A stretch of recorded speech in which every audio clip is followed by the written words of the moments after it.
How to log in to Litmatch. Hello everybody, this is Sabrina here to help you today. So without any further ado, let's get into the video. So first, go to your Play Store or your App Store and then search for Litmatch. Install it if you have not installed it already. Then open the application. Make sure you have the latest version.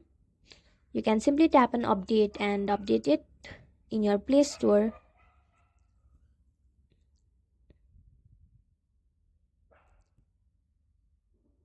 Once you launch this application,